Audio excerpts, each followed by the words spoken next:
Once upon a time.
Once upon a time, let me set the scene between the river and the sea. Where the Middle East meets West. I ain't talking about America, I'm talking where I'm at, a little seaside neighborhood where no one would invest, full of refugees barely moving out of tents. Ain't have too much of a choice if they were sent, kicked out of the host land, situation tense in a brand new state, homeland of their descent. Thought of coming home, get the spirit feeling blessed. From the river to the sea, a lifeline for the people like me, fostering conditions where my people might flee. I just shocked when we flocked back to a history. We ain't have a choice, even when we had it. Didn't even matter how long we've been scattered. Children of the land can't leave a house abandoned. You shake leaves from our breast, the roots still planted. From the river to the seas, several million of us living in between. From the river to the sea, we ain't gonna pretend that we don't know what you mean. From the river to the sea, you want the land free of the people like me. From the river to the sea, Hazard Rabite, and forever will it be. The West said compromise please, and we signed it. Handed us a pen, said agree, and we signed it. This time it'll work, trust me, and we signed it. Survived the genocide when the enemies declined. It's slaughter like that of the Mongols and Crusades. It's what the Arab League leaders say as they invade. A little early planning all the victory parades. In the end, they ain't have no victory to claim. Couple 100,000 of their own the war displaced, just to use as pawns in the next war they'd wage. Couple 100,000 Jews dealt with the rage, but the rest of the world loves ignoring that stage. It ain't started in October, go back to 48. Damn right, but if I count right, that's a little late. We could go back 1,000 years, but for time's sake, since the 1920s, we still can't catch a break. From the river to the sea, several million of us living in between. From the river to the sea, we ain't gonna pretend that we don't know what you mean. From the river to the sea, you want the land free of the people like me. From the river to the sea, Hazar lo Abayt, and forever will it be. From the river to the sea, it's what you hear when you walking through the street. Which river? Which sea? I don't know. No clue, they got nowhere else to be. My future's just a game to them. Our lives ain't nothing but a way for them to feel accomplished at the end of the day, and then move on, disconnected from the pain we sense. Make it make sense from the sea to the river. The land that my ancestors where we be delivered is littered with artifacts written in a script, language I use today when I order dinner. From the sea to the river where we always been living in, thousands of years still standing resilient in spite of the way they reframing definitions. It's my wife's grandfather who's considered Palestinian. From the river to the sea, several million of us living in between. From the river to the sea, we ain't gonna pretend that we don't know what you mean. From the river to the sea, you want the land free of the people like me. From the river to the sea, Hazar lo Abayt, and forever will it be.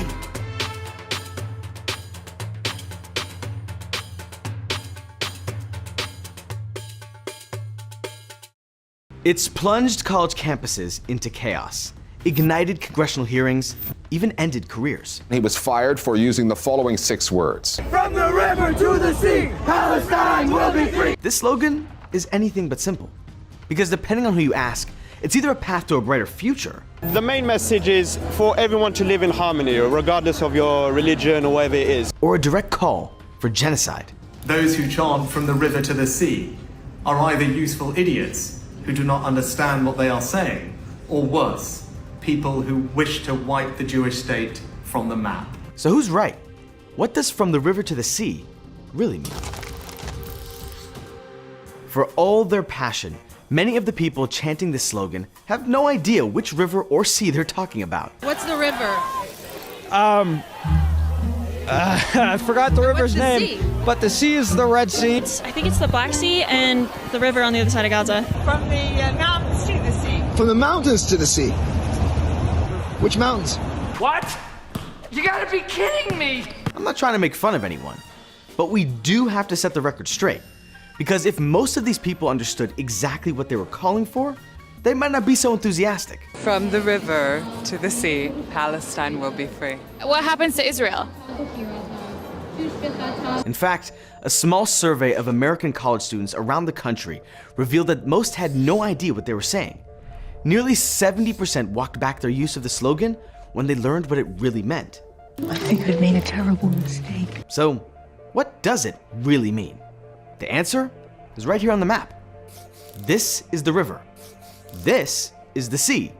This is what's in between. You see the problem? There's already a country there. Now, it's entirely possible that one day there will be another country called Palestine there, flourishing right next door to Israel. That was the original vision proposed by the United Nations. The United Nations Special Committee had advocated separate Jewish and Arab states as the uneasy compromise. The Jewish state will include the ports of Haifa and Tel Aviv and the whole of the Negev Valley. The Arab will occupy the fertile eastern part. Jerusalem will come under United Nations trusteeship. But calling for a Palestine that stretches from the river to the sea means destroying the sovereign country that is already there. And that leaves 9 million Israelis in quite a predicament. Not so fast, you might be thinking. Freeing Palestine doesn't have to mean killing or expelling all Israelis. Okay, maybe that's true. You have to remember, Israel as a modern nation state was founded in 1948. But Eretz Yisrael, the concept of a Jewish homeland in this region, has been inextricable from Jewish identity and Jewish practice for thousands of years. That's a long time. Similarly, Palestine, as a region, as an identity, as an aspiration, unites Palestinian people all over the world. So when we talk about Israel and Palestine, we're not just talking about modern nation states, or aspirational nation states, we're talking about the deeply held identities that define both sides. That's why From the River to the Sea calls up so many emotions, no matter what it means to the people saying or hearing it. For some, it means the creation of a single democratic state where anyone can live freely. Jews will still be safe in their ancestral homeland, even if their state ceases to be Jewish. Palestinians will finally get a state, albeit not one that's exclusively Arab. And everyone gets to live happily ever after. Wait, do we all just solve the conflict? Why has no one ever tried to implement this one-state solution before? Well, because it's a fantasy. Snap out of it! Most people who live there just aren't interested. Less than a third of Palestinians and Israelis would be okay with a single democratic state that is neither explicitly Jewish nor explicitly Palestinian. Like we said, these identities, Jewish, Palestinian, are deeply rooted. They've spent the past century fighting each other. 2 states have been born. For the Holy Land, the immediate future would not bring peace. For the third time since its birth as an independent state, Israel is embroiled in a war with the Arab nations that surround her. It is an all-out war. That's how Israeli Defense Minister Moshe Dayan describes an invasion of the Golan Heights and the east bank of the Suez by Syria and Egypt. And after October 7th, trust is at an all-time low. Most people don't really want to share a state with neighbors who want to kill them. History is very clear about what happens when you smash together a bunch of hostile populations into one country and tell them to play nice. Take a look at Israel's neighbor to the north. Civil war tore Lebanon apart for 15 years, and today, their government is more or less controlled by an internationally recognized terrorist group. A group of 6 Gulf Arab nations has officially declared Hezbollah a terrorist organization. But this isn't just a Middle Eastern problem. There's a reason the former Yugoslavia is, well, former. And just ask the folks in Belfast whether they'd like to unite with their neighbors to the south. For a one-state solution to work, both sides have to actually want it. I tell you, I don't see it happening. And while some of the folks chanting from the river to the sea think they're calling for a binational utopia, the original Arabic slogan tells a different story. Well, 3 stories. The first part is more or less the same. Min al-Nahr ila al-Bahr. From the river to the sea. In some versions, it's Min al-Mayya ila al-Mayya. From the water to the water. But things get spicy in the latter half of the slogan, because while some call for Palestine to be free, Filistin Hurriya, others call for Filistin Arabiyya, which means Palestine will be Arab, or even Filistin Muslimiyya, Palestine will be Muslim. What was that about a single democratic state for everyone? I don't have any recollection of that at all. No one is quite sure when From the River to the Sea gained traction among Palestinians. Some claim it came into the Palestinian mainstream in the 1960s with the formation of the Palestine Liberation Organization. Others say that it only became popular in the mid to late 1980s. But it doesn't matter when it came to be adopted, because until the 1990s, every Palestinian faction shared the same goal: the destruction of the Jewish state. Don't take my word for it. Just have a look at the PLO's 1968 charter, which calls for a holy war until complete and final victory, the complete restoration of our lost homeland. That restored homeland had no room for Jewish self-determination. The liberation of Palestine aims at the elimination of Zionism in Palestine. The demand for security and peace require all states to consider Zionism an illegitimate movement, to outlaw its existence, and to ban its operations. In other words, the Palestinian position was that Jews had no right to self-determination in their ancestral homeland. Parts of the Israeli right were just as adamant that the territory had only one rightful owner. In 1977, the Likud party ran on a platform whose very first line read, "The right of the Jewish people to the land of Israel is eternal and indisputable.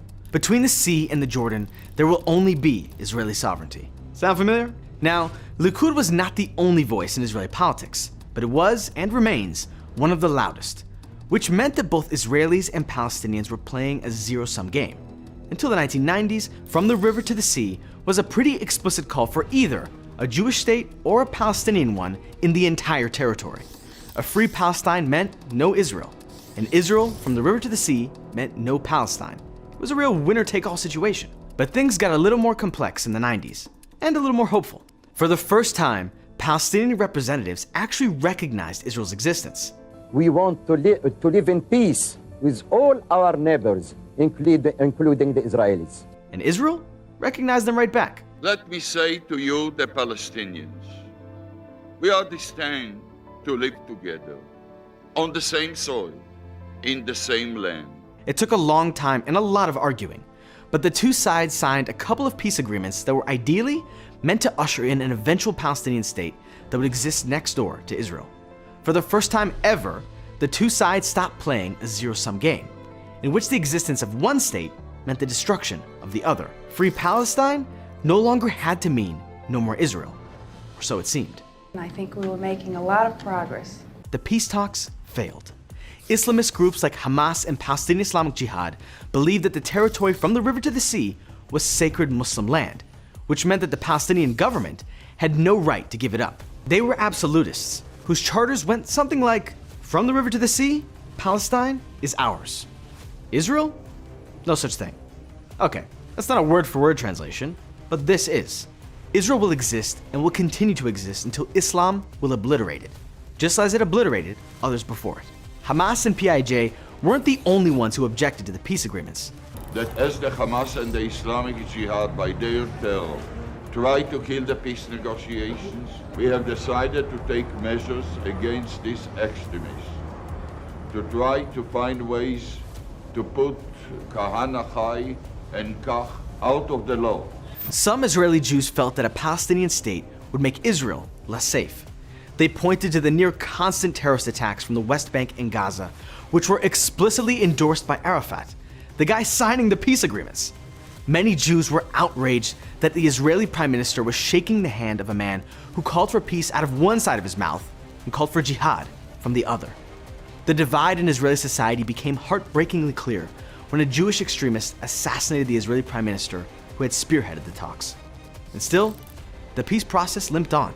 But by 2001, the two-state solution seemed further away than ever. A handful of Israeli and Palestinian activists continued to keep hope alive, calling for a free Palestine alongside a safe Israel. But the situation simply kept deteriorating. Hamas took over Gaza. The PA continued being corrupt and incompetent. Israel continued building communities in the West Bank. Both sides grew increasingly entrenched in their positions. The status quo was, shall we say, not great. And then it shattered.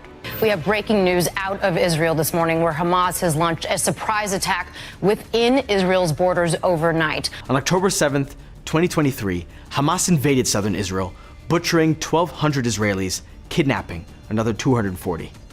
Israel responded harshly, vowing to destroy the terrorist group once and for all. And all around the world, ordinary people took to the streets. Protesters waving Israeli flags called for the return of the hostages and the destruction of Hamas. Meanwhile, protesters in Kufiyas shouted for the elimination of Israel. We demand an end to the colonization of Palestine and all Arab lands. We're back to the old zero-sum game, and this time, the stakes are higher than ever. Once, free Palestine might have meant build a Palestinian state alongside Israel. It might even have meant build one peaceful state for everyone. But these days, from the river to the sea is accompanied by other lovely slogans.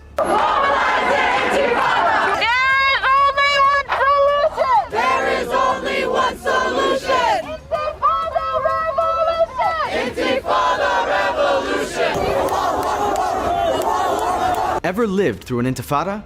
This is what it looks like. The second intifada caused the deaths of over 300 Israelis from sniper attacks, ambushes, and suicide bombings. This is what protesters want to globalize and bring to the rest of the world. These are the means necessary to free Palestine from the river to the sea. This is the so-called only solution, which, by the way, carries some highly unpleasant associations for Jews. And this is how Jewish students are treated on campus by the same people calling to free Palestine. Take a look at this demonstration near Tulane University in New Orleans turning violent after a masked pro-Palestinian protester tries to burn an Israeli flag. At Cooper Union, Jewish students were locked inside the library after telling security staff that nearly 24 student demonstrators made them feel unsafe, that they were banging on the door in an attempt to intimidate and cause fear, according to those students. This is why the presidents of Penn and Harvard have resigned. Last night, Second Gentleman Doug Emhoff said the presidents of Harvard, MIT, and the University of Pennsylvania, quote, lacked moral clarity, end quote, in their responses. During the hearing, they would not explicitly say whether calling for the genocide of Jews would necessarily violate their codes of conduct. It is a context-dependent decision, Congresswoman. It's a context-dependent decision. That's your testimony today. Calling for the genocide of Jews is depending upon the context. That is not bullying or harassment. This is the easiest question to answer yes, Ms. McGill. And this is why so many Jews interpret From the River to the Sea as an explicit call for our destruction. الإجماع الفلسطيني أو شبه الإجماع الفلسطيني حقنا في فلسطين لا تراجع عنه من البحر. أظن تجدد الحلم والأمل، فلسطين من البحر إلى النهر، من الشمال إلى الجنوب. وهذا حتى كما قلت لك أصبح شعار في الولايات المتحدة وفي العواصم الغربية وعند الجمهور الغربي الأمريكي والغربي. Former Harvard President Claudine Gay got one thing right when she said, "It depends on the context." This is the context. This is the cause that so many are rallying behind. This is why Jews and Israelis, including Arab Israelis, have zero interest in giving up their self-determination. Like it or not, Israelis and Palestinians are intertwined. Neither of us is going to magically disappear. We can't suicide bomb or airstrike one another out of existence. We can kill one another, but we can't kill each other's dreams of self-determination, of safety, of liberation. Until both sides realize that, neither will be truly free, no matter what the maps end up looking like. From the river to the sea. I'm sure you heard this slogan before. It's been causing a global uproar. But why? Come with me as I drive from the Jordan River to the Mediterranean Sea all across Israel and break down this slogan for you.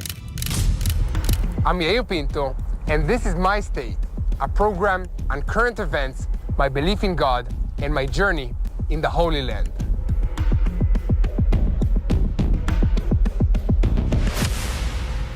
The phrase "from the river to the sea" first started being used in the early 1960s as a political slogan of social activists who called for a return to the borders of Palestine, so-called the borders that existed before the British Mandate, from the Jordan River to the Mediterranean Sea, and some would say even more than that. For many Palestinians, this statement represents the right of return to the towns and villages where they left before the establishment of the State of Israel. It also represents a longing for a unified, independent Palestinian state that includes Gaza, the West Bank, and East Jerusalem. The phrase implies a vision that does not include a Jewish state in Israel.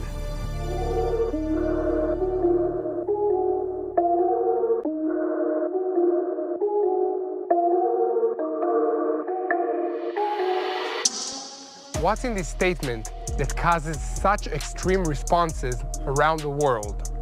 One reason is that the phrase means different things to different people, and over the years has become more and more polarized. But there is much more than that to unpack. We are at our starting point, Kasser El-Yahud, which loosely means the place of the Jews. The Jordan River flows between the Sea of Galilee and the Dead Sea, about 105 kilometers. Here at Kasser El-Yahud is the lowest point topographically. It is also the most shallow point of the river.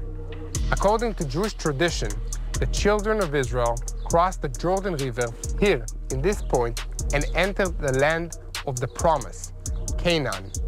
According to the New Testament, John the Baptist baptized Jesus and his followers here. So this site is very holy to Judaism and to Christianity. You may have noticed the flags behind me. This is actually the border between Israel and Jordan.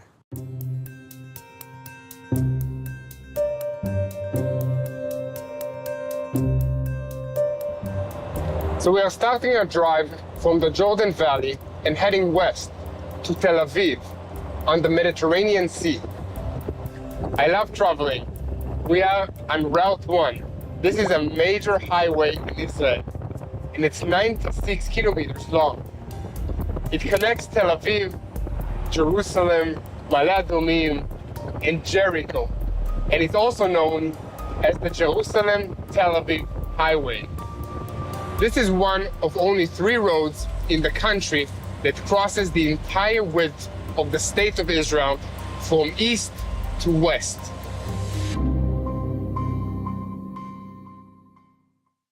We are now in the Israeli city of Ma'ale Adumim. Behind me, you can see Palestinian villages just on the other side of the mountain.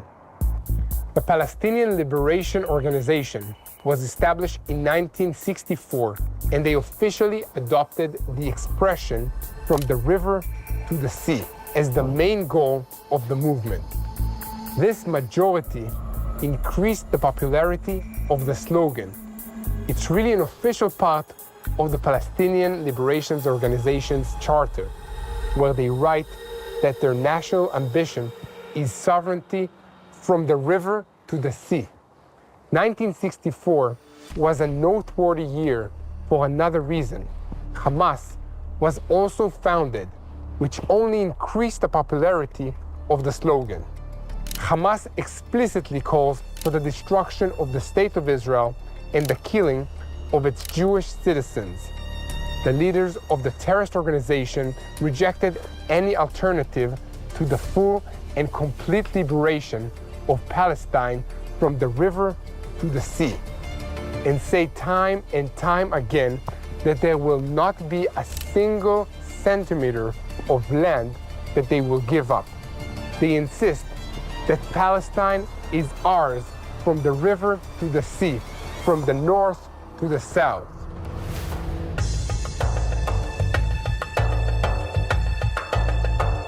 I'm now standing in Jerusalem, the capital of Israel.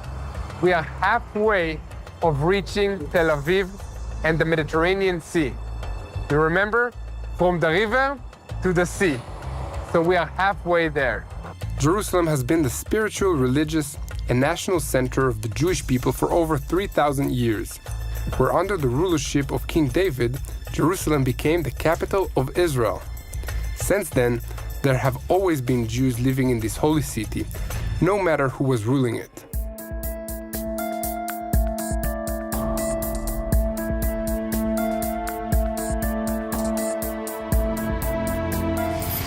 We have reached the end of the slogan. We have reached the sea.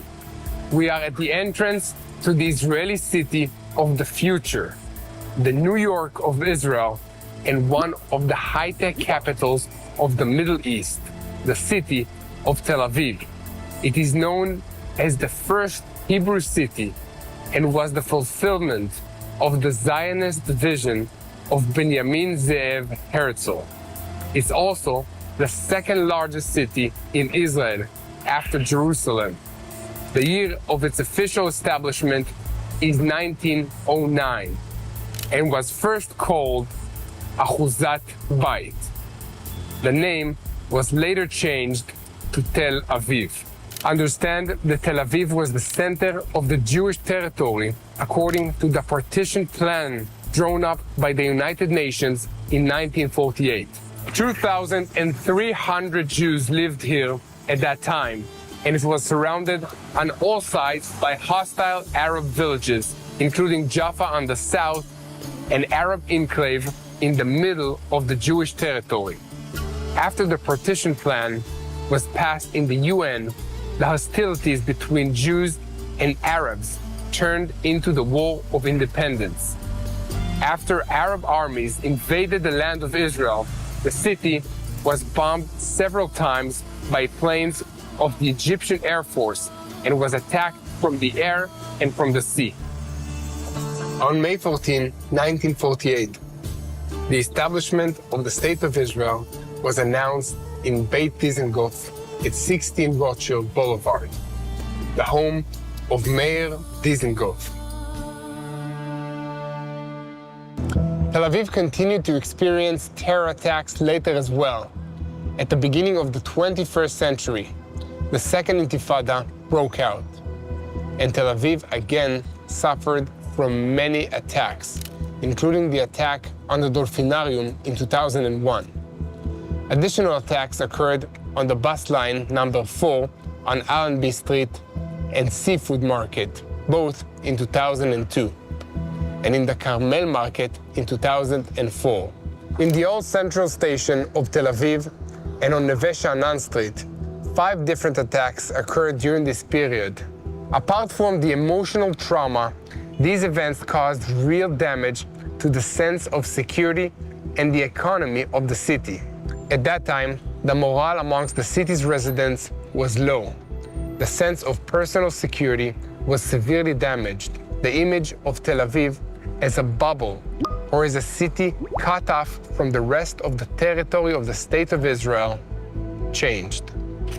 More recently, however, we are seeing an increase in population and the continued development of the city center and the strips along the Ayalon routes.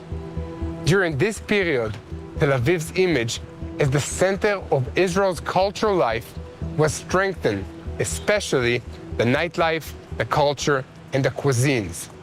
Many apartment towers went up as well, which altered the city's skyline. Welcome to the promenade and the Sea of Tel Aviv. Look, I understand that it's catchy. From the river to the sea, it's catchy. But after research, it really seems that no one understands the hidden meaning of this phrase. The meaning is the destruction of Israel.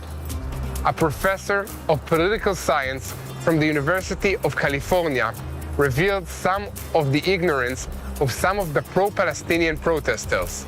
This was published in Vint magazine. Only 47% of the students who support the call from the river to the sea, Palestine will be free, knew how to correctly identify the name of the river and the name of the sea. The rest of the answers included the Nile and the Euphrates River, the Caribbean Sea, the Dead Sea, and the Atlantic Ocean. More than 10% of the participants in the study thought that Yasser Arafat was the first prime minister of Israel. When asked in which decade the Israelis and the Palestinians signed the Oslo Accords, more than a quarter of the supporters of the call claimed that such peace agreements had never been signed. 60% of these students reduced their support for the slogan when they learned that it involved the subjugation, deportation, or extermination of 7 million Jews and 2 million Israeli Arabs. Another 14% of the students reconsidered their position when they read that many American Jews considered the chant threatening or even racist.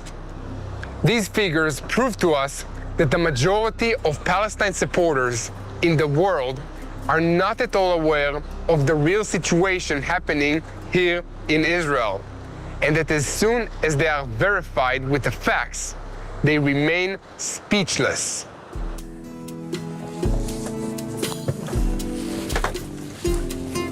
So we learn which river and which sea, and we learn that the world is attacked by deception. How do you fight deception? You share the truth and you pray. So please join us in prayer for the peace of Jerusalem and share our videos with many people, as many as you can, so that everyone will know what is happening in Israel and they will know how to pray for the situation. Thank you for your support and keep praying for the peace of Jerusalem.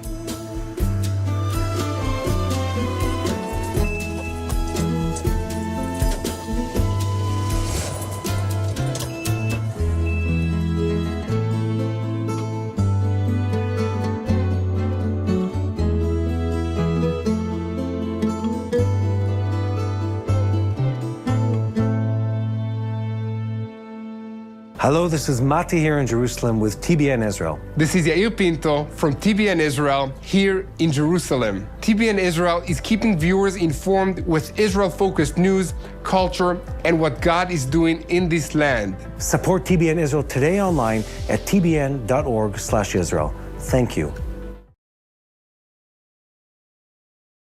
We begin our journey with the story of Abraham. God told Abraham to go to Canaan. We read in the Bible that Abraham was born in Ur of the Chaldeans, and the traditional view holds that Ur of the Chaldeans was located in Mesopotamia. If this is in fact where Abraham came from, it's a very long journey. Here you can see on a modern map the journey of Abraham, and if somebody was traveling with a car, it would take him almost 24 hours to get from ancient Ur, located in Mesopotamia, to Israel. And this is not taking into account the different problems at the borders and other problematic stuff. So it's just straight traveling by car without stops. But I must mention here that there is a second proposed location for the Ur of Chaldeans, and that's the city of Ufra, which is very close to Haran. The strength of this view is that in this case of a scenario, Abraham would not have to make such a big detour to Haran, but would follow a more natural way to the Promised Land. But let's leave that discussion for another episode. So, when Abraham gets to the Promised Land, God says that he will give him and his descendants this great land. God even tells Abraham how big this land will be, because we read it will be starting from the river of Egypt to the great river of the Euphrates. If the river of Egypt means the Nile River, then you can see on this picture how vast of a land this is, how big of a territory Abraham and his descendants would inherit. But the Bible doesn't exactly say that it is the Nile River, just the river of Egypt, so it could be a different river. And in that case, the territory promised to Abraham and his descendants would be probably smaller. Here, for example, in the yellow color, you can see the territory controlled by King Solomon. Solomon controlled a territory from the Sinai Peninsula up to the river Euphrates, where today modern Syria is located. The problem with this view is that in addition to the boundaries set by the rivers, God also provides the different nations and their lands that Israel will inherit. And if we look at the different nations that existed in those times, this territory would be much bigger than the land that Solomon controlled. So here, once again, you can see the different nations that were mentioned. If Israel was to inherit the land of all those nations, that would be still a very big territory. And certainly it would be larger than the territory controlled by King Solomon. Okay, but let's take the maximalist view and see how exactly big it was. So here you can see the territory from the Nile River to the Euphrates River and the size of today's Israel.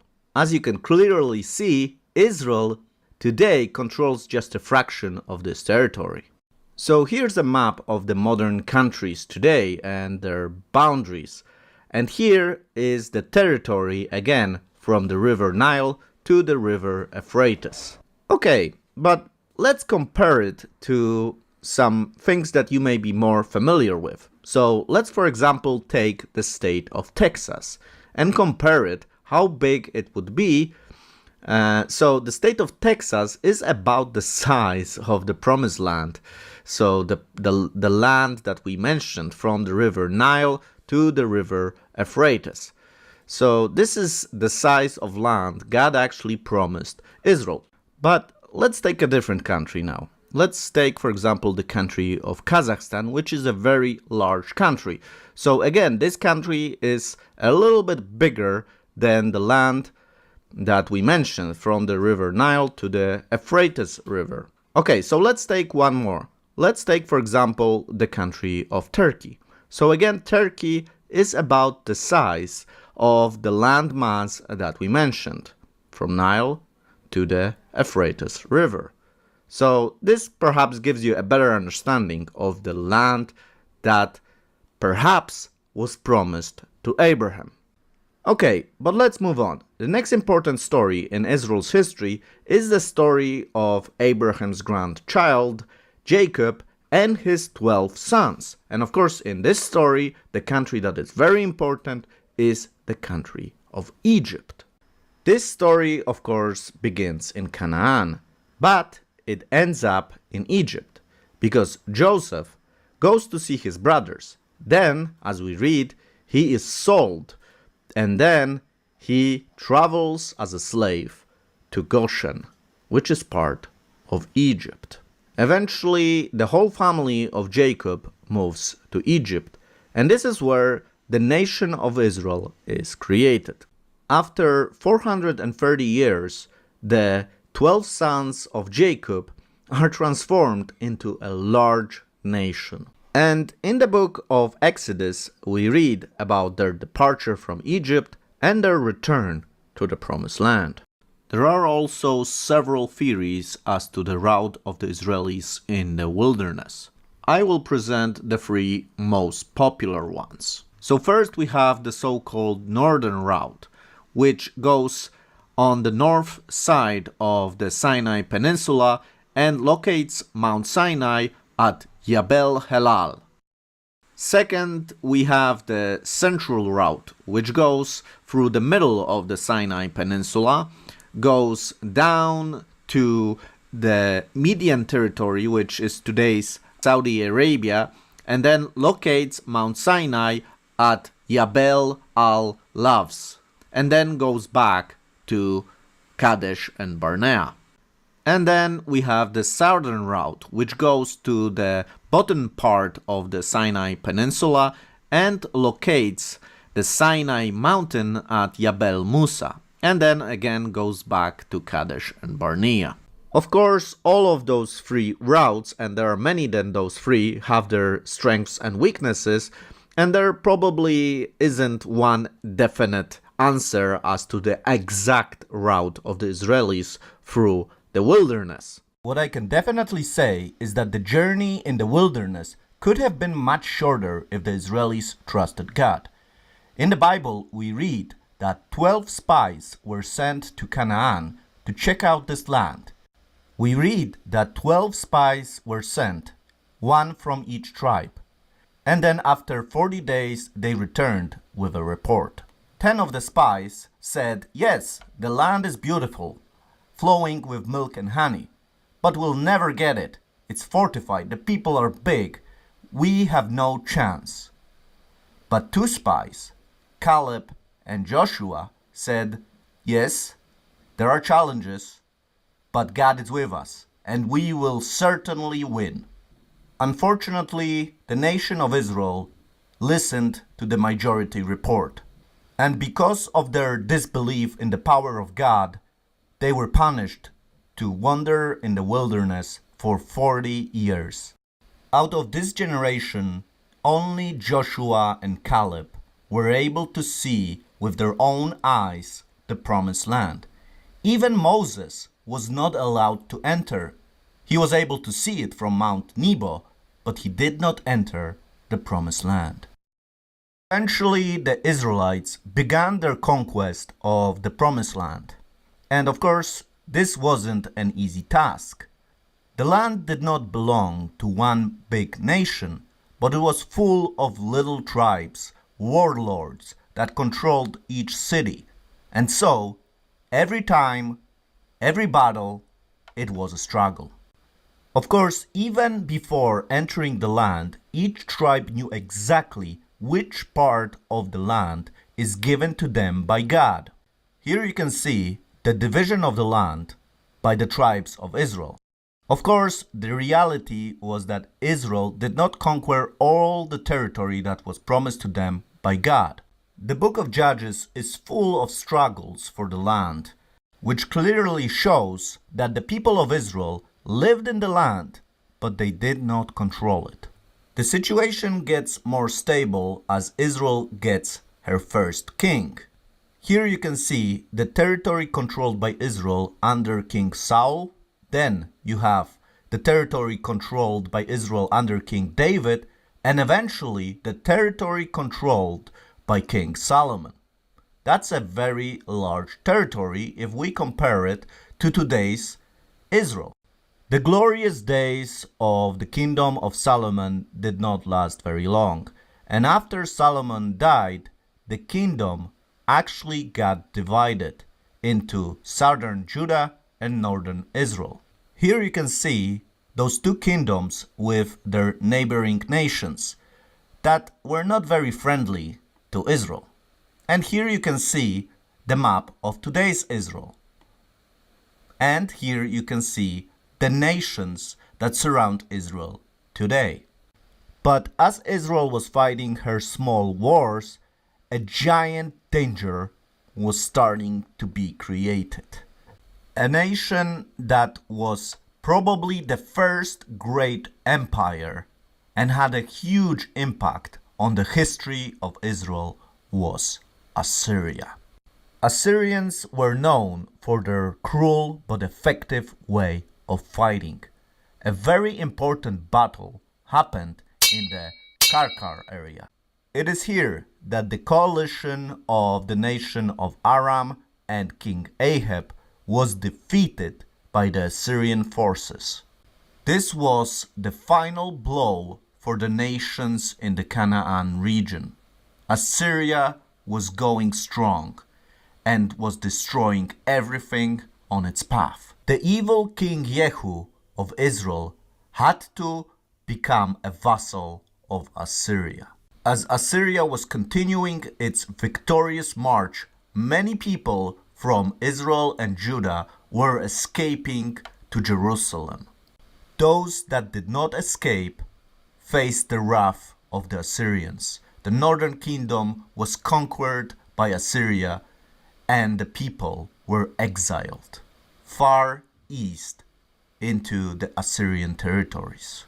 It was a common strategy of the Assyrians to weaken the local people by deporting them to a strange land. But then something strange happens. This great army of the Assyrian people cannot conquer Jerusalem. We only read in the records that the king of Judah was trapped like a bird in a cage. This is very strange, but when we read the Bible, we understand why it was not conquered. In the Bible we read that because of King Hezekiah's repentance and the whole nation repentance, Jerusalem was spared and the great army of Assyria that was surrounding Jerusalem was destroyed. Of course, the proud kings of Assyria would never admit that they were defeated. And so, in their official records, they just wrote this note, that Jerusalem and its king was trapped as a bird in a cage. Unfortunately, the righteous path of the people of Judah did not last very long, and eventually Judah would also be conquered by another empire that was coming after Assyria, the great empire of Babylon. Babylon did capture Jerusalem and exiled many people in Jerusalem. There were actually 3 different attacks and deportation done by Babylon on Jerusalem. The first deportation happened in 605 BC. This is the one where to Babylon Daniel is taken. Then we have another deportation in 597 and finally in 586. This is the final destruction of Jerusalem and the temple. Of course, every empire has its beginning and end. And the same happened with Babylon. After Babylon came another, even greater empire, the Persian Empire. Here you can see the progression of this great empire and how large it was. The Persian Empire not only punished Babylon for destruction of Jerusalem, but also allowed the Jewish people to return to the Promised Land. The return from Babylon also happened in stages. First, it was the King Zerubbabel's return, and then we know about the return of Ezra and Nehemiah. This allowed the Jewish people to re-establish their country before another empire would come to the stage of the world, and that's the Greek Empire.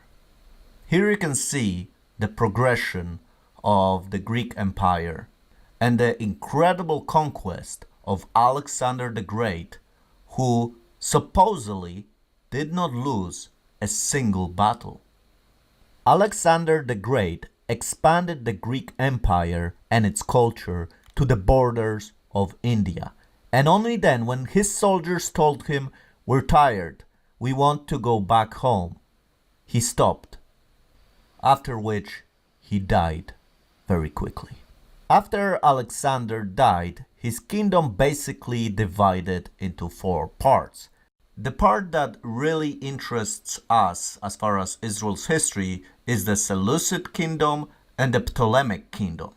Now, what we need to understand is up to this point, after the Babylonian exile, Judea was never a separate country, an independent country. That will change very soon, because as the 2 empires, the 2 kingdoms, the Seleucid kingdom and the Ptolemaic kingdom, started to fight with each other, something strange happened. The Seleucid kingdom was consistently gaining land and conquering new territories, taking them from the other 4 kingdoms. Eventually, they also got hold of the Promised Land and Jerusalem.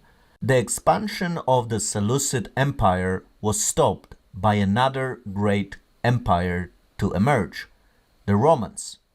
The Romans basically said to Antiochus Epiphanes IV of the Seleucid kingdom that he cannot take Egypt, so he had to return to the Promised Land, which he already controlled. This was a turning point for the history of Israel. Antiochus started forcing the Greek culture on the people he conquered, and in Jerusalem he was doing the same. He even ordered to sacrifice a pig in the temple in Jerusalem.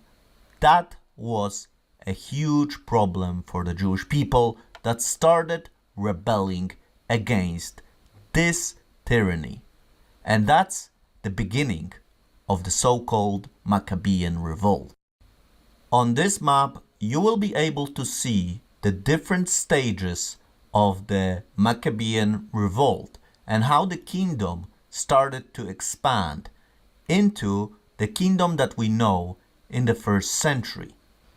For the first time since the deportation to Babylon, the Jewish people were gaining independence, and finally they were controlling their land that was given to them by God once again. It's a little bit similar to the conquest of the land in the times of Joshua. And as you can see, this is a large territory, which includes the territory of the country of Jordan, for example. So Israel did control at some point much more land than they control today.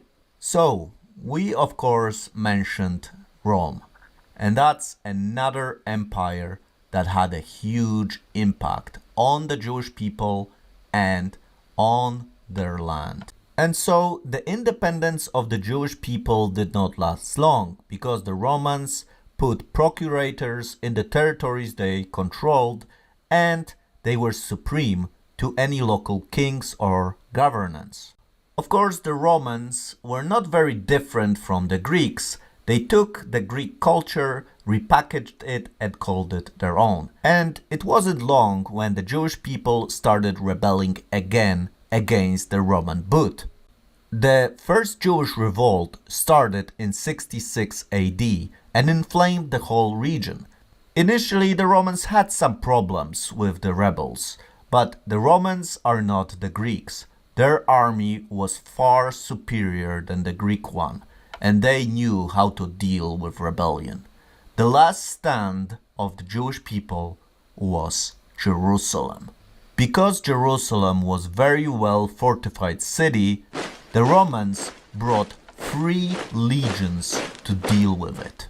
And in 70 AD, the temple and the city was burned, destroyed totally, and many of the Jewish people and the vessels of the temple were taken to Rome.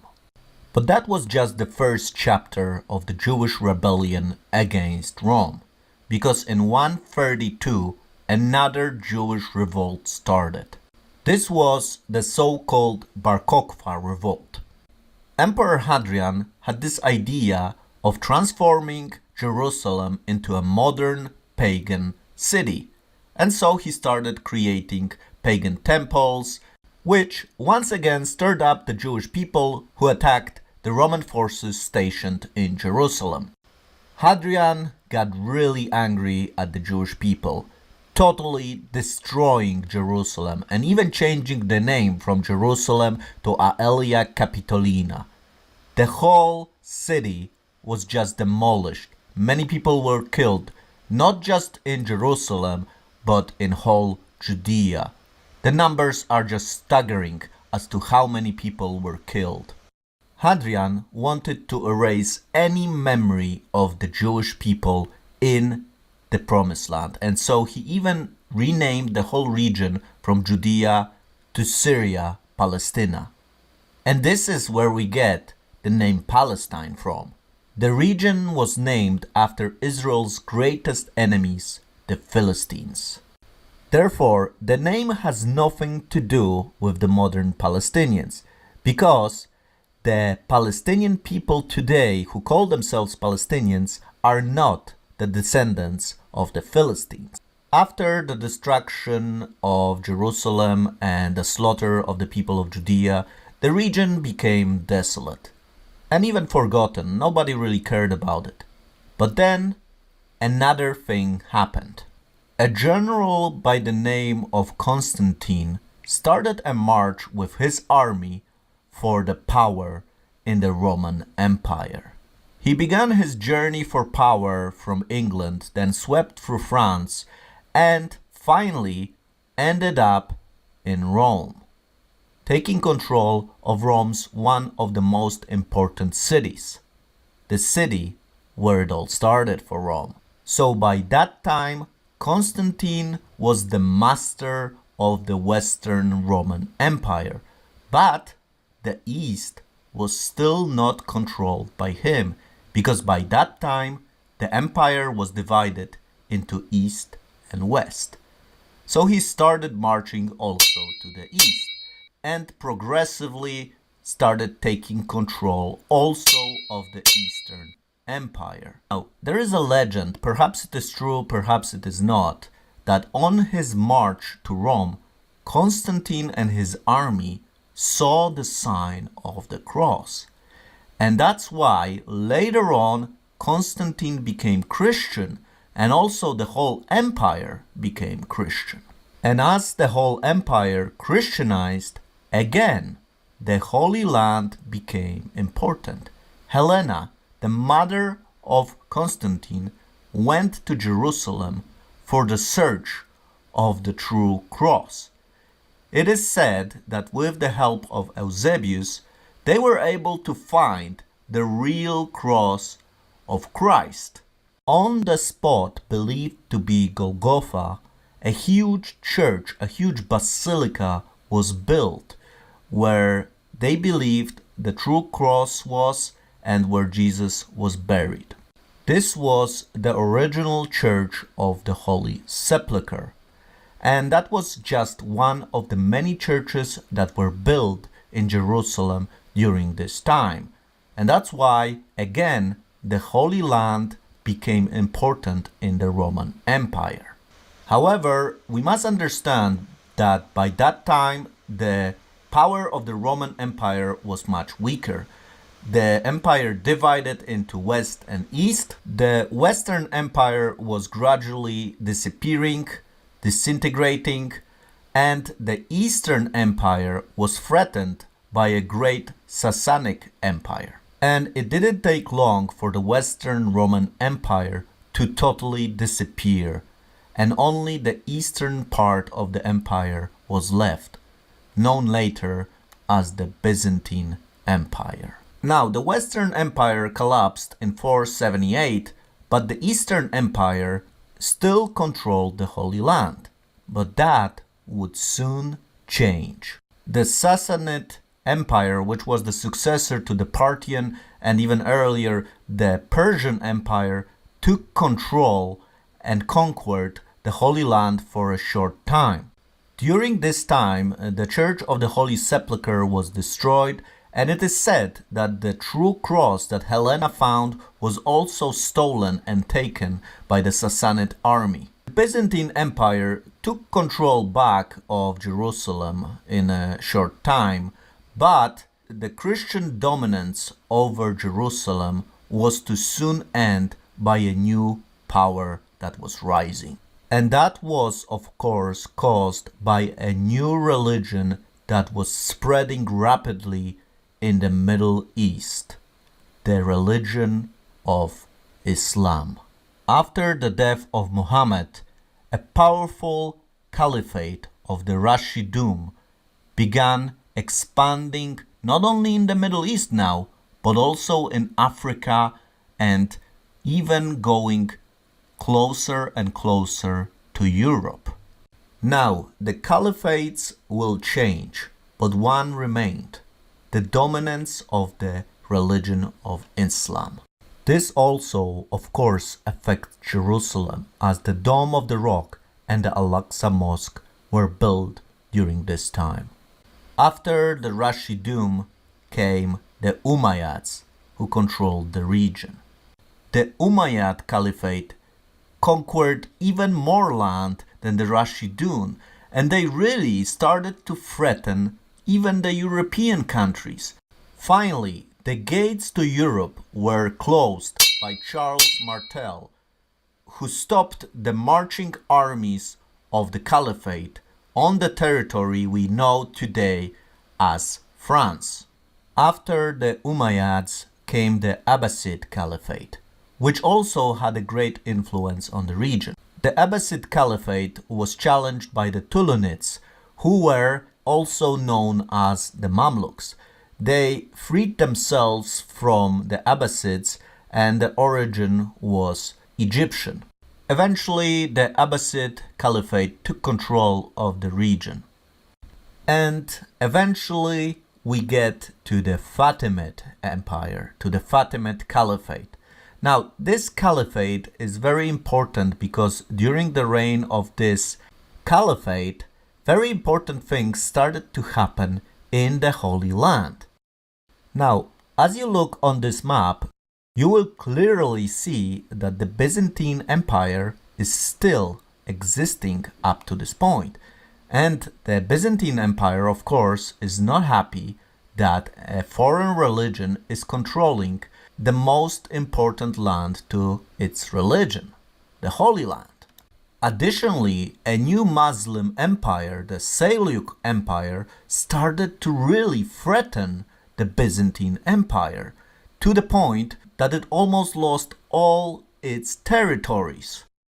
While this is happening in Jerusalem, the Fatimids destroy the Church of the Holy Sepulchre that was rebuilt after it was destroyed by the Sassanid Empire.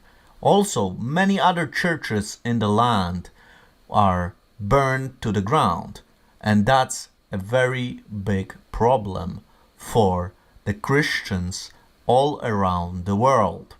Those factors enraged the Christians in Europe, and crusades started to regain control over the Holy Land. Additionally, the Pope said that people who will participate in those crusades will receive eternal spiritual benefits. And so the race for regaining control of the land of Israel began.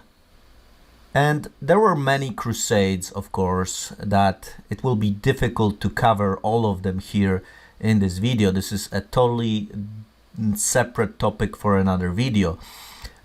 So here on this map, I'm just showing you the four different stages, four different important stages that happened. So you see the red is the first crusade, then you have in yellow the second crusade, then in blue now we have the direction of the third crusade. So different knights from Europe traveled different routes, but eventually the main goal was to end up in the Holy Land. Unfortunately, even if some of the goals of the Crusades were noble, many times the Crusades ended up in disasters where the knights were killing local populations, no matter if they were Christian, Muslim, or Jewish. During this time also a lot of Jews were killed. The result of the Crusades was, however, the creation of this new nation or region, kingdom you could say, of the Jerusalem kingdom that lasted almost 200 years and where Christians were possessing the Holy Land. It is also in this time that many of the churches that were previously destroyed by the Muslims were now restored, rebuilt, including the Church of the Holy Sepulchre. So the Crusaders did manage to govern this territory for almost 200 years. But eventually Sultan Saladin conquered Jerusalem. And this is the story that you have, for example, in the famous movie The Kingdom of Heaven. When Jerusalem was recaptured by the Muslims, by Saladin, Christians lost control of this holy city, and their only stronghold that was left was the ancient city of Acre, today known as Akko. But even Akko, after a while, got conquered by the Muslims. When Acre fell, the Christians lost and never regained the possession of the Holy Land. But that was not the worst news yet. Now, knocking on the doors of Europe was another emerging empire. An empire that would conquer the city that was always associated with Christianity, Constantinople.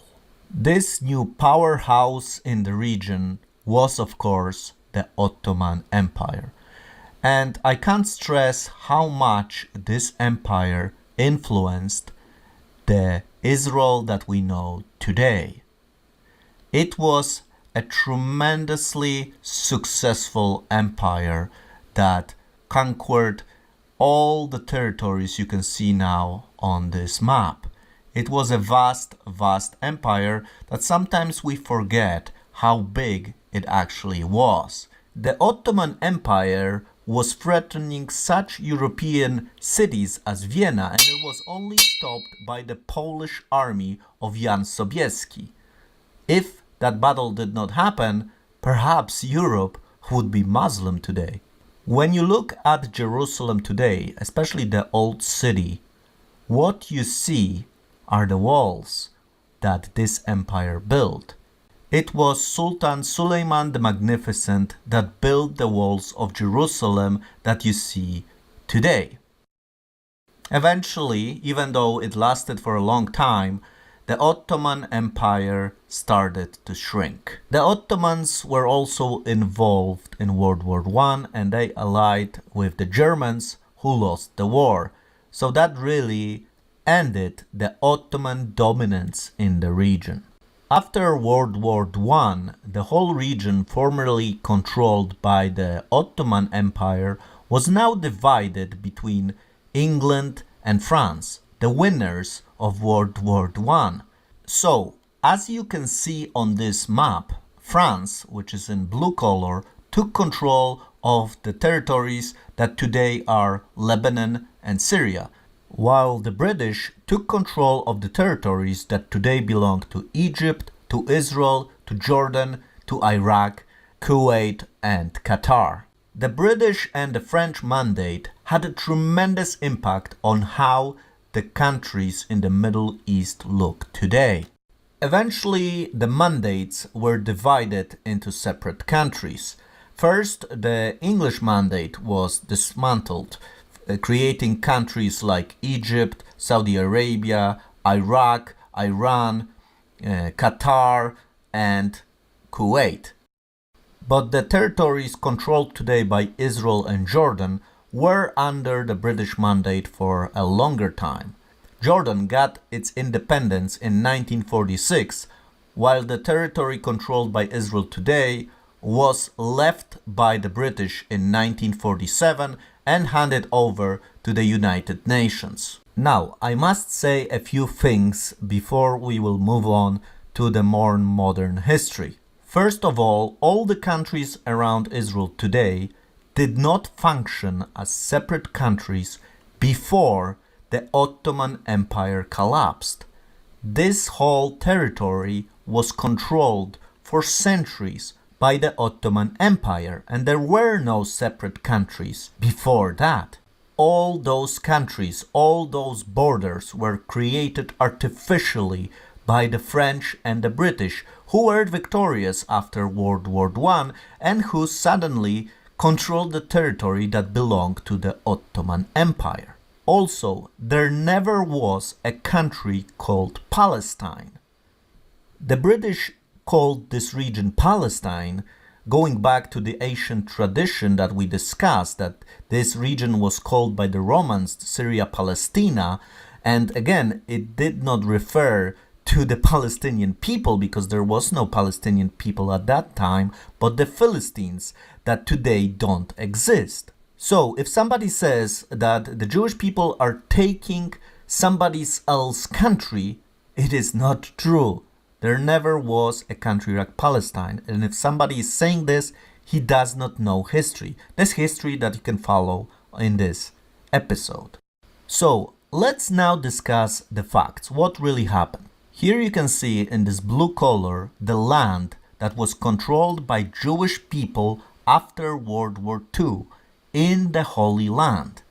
So this is the territory that the Jewish people possessed before the creation of the nation of Israel. Because the Jewish people lived on those territories before the creation of Israel. Now here in the green color you can see the land possessed that belonged to the Arabs. The reason why it's so fragmented is because in the Ottoman Empire you could buy land from the Ottoman Empire that controlled this territory, and so Jewish people did buy land, and so did the Arabs.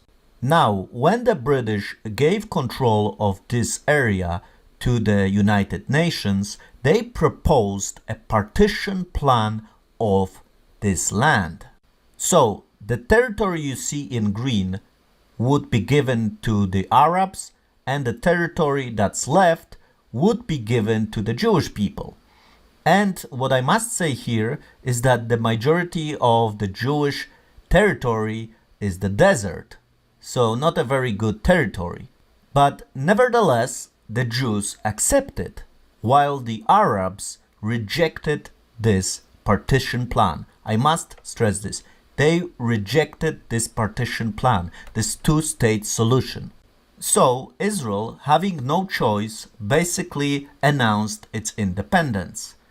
And when that happened, all the nations that already were created around Israel attacked this tiny infant nation of Israel. But guess what? A miracle happened, because Israel, this tiny nation, was not destroyed by 5 bigger nations. As a result of this war, Jordan took control of Judea and Samaria, which sometimes it's called the West Bank, and they also took control of East Jerusalem with the most holy sites to the Jewish people, so the Temple Mount, the Wailing Wall. And Egypt took control of the Gaza Strip. Another important event in modern history of Israel is the Six-Day War. This is when Israel in 6 days defeated again a coalition of Arab nations. Not only Israel won this war, but also took control of the Sinai Peninsula, Gaza Strip, Judea and Samaria, and the Golan Heights. The Sinai Peninsula would be given back to Egypt for a peace treaty negotiated by the United States. However, Gaza, Judea and Samaria, and the Golan Heights would be kept by Israel. In 2005, Israel would leave Gaza and Hamas would take control of it. The situation of Judea and Samaria, so the so-called West Bank, is very complicated. There are parts that Israel controls, and there are parts that are not controlled by Israel, but the Palestinian authorities. But this is where I want to end my video. I hope this illustration, those maps that I created, helped you to better understand the history of the Promised Land. Of course, this is a much complicated issue. because we're talking about thousands of years. But I tried to provide you with a summary of the most important events. And for sure, I did miss some things, I'm sure of it. But then again, I have not seen such a summary on the internet, so maybe that will be helpful for somebody. This is my end year gift for you, this summary with the maps. I'm hoping to also develop those maps and provide you the maps so that you can purchase them for your own studies. This is all in process, and this all will be available on my Patreon page. So if you would like to check out my Patreon page, please see the link in the description of this video. I am so thankful to all the patrons that support the channel. Thanks to you, I can be more independent, and really this channel can keep going. I can buy assets that I can use to provide illustrations for you. So thank you so much. If you would like to become the patron of this page, of this channel, if you think that the things I'm doing are beneficial, you can support me directly by Patreon. This is probably the best way. I also have a PayPal if you would like to use that. But really any amount is greatly appreciated, and I'm so thankful for everybody who has joined this project. I wish you a good end of the year. I'm excited about the next year. There's many things happening around Israel, around the world. So as long as God will allow me to continue on this channel, I will try to present you with the best illustrations I can create. Have a great day. Shalom. In my years as a leftist activist, I used to have an argument that I thought would end any pro-Israeli argument. It was an argument that to me made very clear why Palestinians were on the right side. And this argument was actually a picture. This argument was a series of maps. And we see these maps right now. They supposedly show us that through the years, Israel is grabbing more and more land from the Palestinians. So this is the first episode in our supplementary series trying to shed some light in the Israeli-Palestinian conflict. And the question we will discuss today is, has Israel actually stolen Palestinian land? And our vehicle for answering this question will be this very famous, I would call it meme. But it's not just a meme, because this series of maps has appeared in reputable publications, and as you will see on your screen, but also this series of maps, the so-called diminishing Palestine or shrinking Palestine maps, has also been used by the Palestinians themselves. So, for example, we see the president of the Palestinian Authority pointing out these maps as an example, as a proof of the alleged historical injustice against the Palestinians. So with me today is Elan Zurno, who will help me understand what we are seeing in these maps. So let's break it down. Let's start from the first map that shows the area, the wider area, before 1947. And what I see here, Elan, is a few Jewish settlements, and everything else supposedly belongs to the Palestinians. So is this an accurate representation of what was happening? No, this map is fundamentally dishonest. I think it's designed to fool people and create a narrative that is far from the truth. So we should go panel by panel through this map, and it's good to start with this first panel. But I think it's important to say, to answer your question, did Israel steal the land? The answer is no. It did not steal the land. And I think there's more to be said about the issue of, is there such a thing as Palestinian land? Is there such a thing as Jewish land? And I think the answer to that is also no.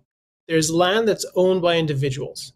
And then you can ask, what is their heritage? What is their background? What is their religion? What kind of beliefs do they have? But there is no land that's owned by a collective. And I think that's one of the pieces of context that this kind of map drops. And what the other thing to say as just set up for this map in general is that this map is an excellent example of a fallacy that Ayn Rand identified called the fallacy of dropping context. So knowledge is not atomic. Knowledge is a network. Knowledge is something that's integrated. And if you rip something out of context, we know this from when people rip quotes out of context. That happens all the time. But if you rip knowledge out of context, it is not useful. You can't understand what you're being told. And it's usually used by people who are trying to lie to you or deceive you or trick you in some way. And I think this map is an excellent case study of that fallacy. So let's look at this map that you asked me about. This map is ambiguous over an important issue. So in one respect, the white areas that you're seeing represent settlements. So where people of Jewish extraction are living. What does the green represent? It is certainly not where people live, because big parts of this area are unlivable at this time. They're either desert, they're uninhabitable, they're not arable land, you can't farm them, there's no irrigation, there's just no civilization in some parts of these. So it's just not true that this is representing the same thing on both sides. So what the green is trying to tell you is like this whole area was somehow peopled, and the white was peopled, and those are the two groups we're thinking about. But that's not historically true. What the green is showing you is a claim for collective ownership. And I think the important thing to see here is that there is no such thing. And the second thing that's important as a sort of a principle that should condition this whole context is that the idea of this area as belonging exclusively and for eternity to the Palestinians is an essential tenet of the Palestinian cause. It is not a claim that has existed before the cause in any meaningful way. So what we hear, we're going to liberate Palestine from the river to the sea, we're going to own it for eternity in Allah's name. Those are the claims you hear from the different Palestinian factions. That is the default position that they take, that there is no speck of land that the Israelis can live on that is legitimately held by them. So the presence of every Israeli, of every home, of every factory, of every shop is illegitimate by that fact. So what this map is actually doing is smuggling in the Palestinian cause perspective, that there is no size for Israel that's legitimate. And I think that's an important piece of the context that is pushed out of the picture, and you're made to think, well, look at all these people living here, and then this small dots of white somehow comes and takes over like some sort of infection. And I use that because there's often that kind of dehumanizing perspective that comes into the Palestinian narrative. So this map is fundamentally misrepresenting the facts on the ground at the time, and it's deliberately, I think, ambiguous between political population and what actually was going on in terms of the land. And also, of course, for thousands of years, that land, the whole of the land, was part of empires. So at that point, so after the fall of the Ottoman Empire, the British took it over for some time. So there was no, let's say, Palestinian state, to put it simple. Now, let us move Just one more thing on that, Nikos. Sorry. Yeah, Nikos, one more I just want to jump in. One more thing on this, which is, it's really important. So I said unequivocally that Israel did not steal the land. And it's not the topic for today. Today, we're going to focus on this map. But one important thing to say about this issue is there is documented history of how the incoming Jews acquired the land. Now, we have most of that evidence. There might be cases where you could say the land was stolen. I don't think that's the predominant factor. What actually happened, and this is something I talk about in my book, What Justice Demands, America and the Israeli-Palestinian Conflict, we have reams of evidence of how the land was acquired through purchase, trade, exchange of value for value. Now, you might go back and dispute some of those transactions. You might say this was not a fair price, but that's an important part of the story. So where you see these white settlements, those were acquired either individually or through consortiums where money was raised in Europe and other parts of the world in order to acquire the land. So there's a whole history here that, again, this is an example of dropping a context, whereas that is part of what you would need to know in order to assess the claim that this map is pushing about stolen land. But sorry for cutting in. Why don't you proceed? It's okay. That's very, very important, what you just said. So let's go then to the second part of the map. So here we are in 1947 going to 1948. So what happened then is that the United Nations, so at some point the British colonial forces, okay, we give up, we can't figure out what will happen here because there was already violence in the land. And then the United States comes up with a partition plan and says there's going to be two states, the Israeli state and an Arab state for the Arab population, which would be what we see there with green as the Palestinian land. So notice, of course, that this is a plan which already Israel is smaller than it would hope, because at some point years earlier, it was promised an even bigger part that would include what today would call Jordan.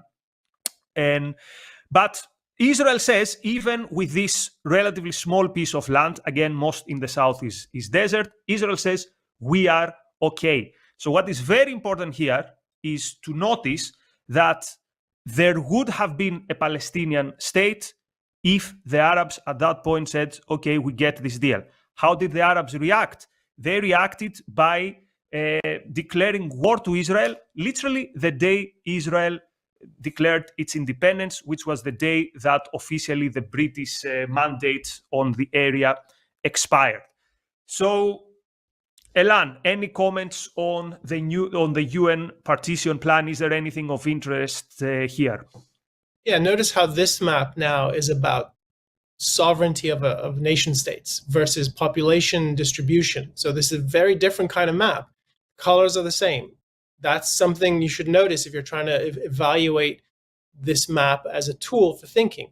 Why is there no signal that that's the change? Okay, so now the other thing about this is it's at least honest up to this point. This is a plan. This never came to fruition for the reason that you mentioned. Immediately a war erupted within this area, and then shortly afterwards, foreign nations neighboring invaded with the goal not to impose the UN plan and rescue it, but the opposite, to completely overturn the idea of the UN plan, whatever its merits. And you could debate the merits of this UN plan. It wasn't the first plan for partition, but it was the one that went into effect under the vote. Those foreign nations that came in were not, and this is important, were not there to make sure that the population of Arab and Palestinians, and we have to talk about what that means, that population was not their concern. Their concern was to take over this territory and make it either part of Syria, part of Egypt, part of Jordan, part of, I mean, even the Iraqis sent people and the Saudis sent people to fight in this contest. So in this conflict. So there was really an attempt to grab the land. And if you were thinking about, if you were really concerned about the idea of a Palestinian state and what happens after 47 and why didn't it come to fruition, the point you raised about it being rejected is important. The point that the second point that's important is the fact that the supposed champions of this idea were not interested in it, and they came in and made it worse. And whatever Palestinians there were who wanted a state that would have been part of this UN deal, they were prevented from pursuing that because of the invasion of those foreign powers. And then the final point I would raise here is there's a deeper philosophic issue over and above the history and the politics. And that one, again, is part of the context that's dropped and deliberately dropped and evaded.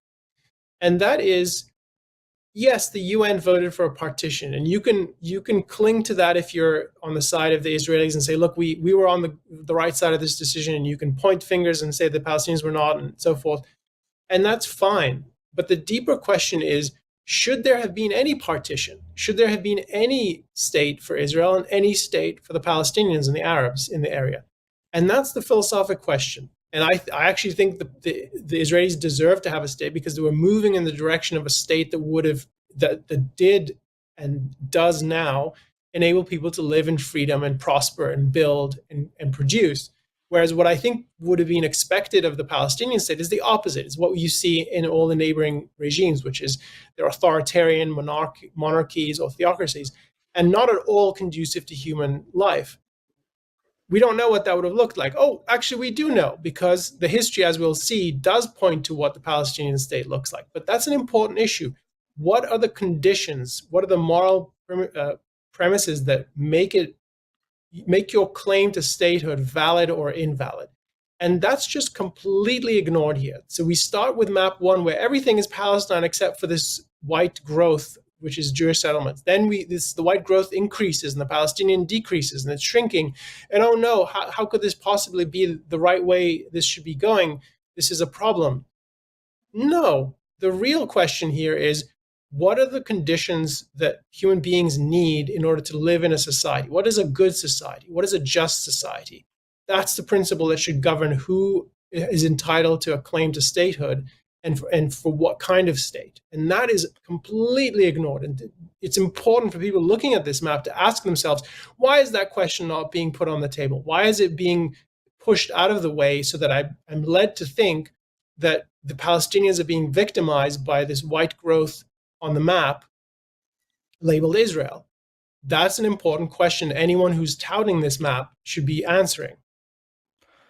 And Elan, just to clarify something, because there might be people out there with bad faith and they will say, so what you're actually saying is that you would know already from 1947 that the Arabs in the area would not be able to create a state that will do what is the function of a state, what should be the function of a state, which is to support the rights of its citizens. And the answer is yes, we knew it already then, and it has nothing to do with any ethnic origins. It had to do with their ideas. It had to do with their ideologies. All the surrounding states, all the Arab leaders, actually the goal was to throw the Jews to the sea. And that's not an exaggeration. That was an actually recorded and an actually the official goal. So why do at least I claim that it's questionable whether the Arabs should have taken a state, and you say maybe they shouldn't, is because of what they were up to already. So it has nothing to do with the fact that they are Arabs or the others are Jews. The question is, the government that you are about to install there, will it function in the way a government should function? And I think this is something very original that we bring to the table, that objectivists bring to the table, that this is not about ethnicity. So who was there 2,000 years ago? Why did the Jews have a state and the Arabs have not a state? The question is, what type of government are you going to install there? Anyway, let us go to the third map. So what happens actually, as we said, is many neighboring Arab nations attack Israel. Israel actually loses 1% of its population in the war of 1948, in its independence war. Some of these people had just came back from the Holocaust, having survived the Holocaust, and yet Israel wins. Israel defeats these foreign armies, and now the state of Israel is expanded to what we see now, this white area. Now, before I go to Elan, let me say for me what jumps out as a big lie in this map. So from 1949 to 1967, in 1967 we have the 6-Day War, so we're going to talk in a bit about that. What is portrayed here is that the green area is Palestine, which is a huge lie. Elan alluded to it earlier. The wannabe conquering Arab armies did not want to create a Palestinian state. They wanted to grab whatever they could for themselves. So what you see there called Palestine, on what is today, we call it the West Bank, was an area that was occupied by Jordan. And what did the Jordanian army, actually that was the area of the Arab Legion fighting, what did they do there? Atrocities. They expelled every Jew, and they destroyed the synagogues. And did they then declare this part of land to be Palestine? Of course not. This was Jordan. And the Gaza on the left towards the sea, this was part of Egypt. Of course, both areas had many, many refugees. But the question is, how did we end up with refugees in our hands? Well, we ended up with refugees because of the aggressive war of 1948. And many refugees actually left under the command, under the advice of the Arab leaders. So, Elan, I wanted to set some very basic historical context, because I think particularly this segment of the map is actually enraging in how it completely defies reality. But what's your take on it? I agree. I think the important piece that's being dropped here from the context is what you mentioned, which is that the Jordanian regime governed what is known as the West Bank, the big green part, and the Egyptians controlled what is the Gaza Strip. And neither was particularly motivated to support Palestinian statehood as a goal. They actually were opposed to it. The Egyptians in particular were quite brutal about it. They let the Palestinian factions operate within those areas. They didn't completely crush them, but they weren't particularly supportive either. And it would have been a shock to them, to Egypt and to Jordan, to hear that this is Palestinian land, because they conquered it and they viewed it as theirs. And this was, so if you'd shown this map to them at the time, if this were a contemporary map, they would be outraged, because this is certainly not the picture that their fallen soldiers had fought to conquer. I think the other piece of this, which is important, that isn't mentioned, and it's not at all what people who push this map want you to think about.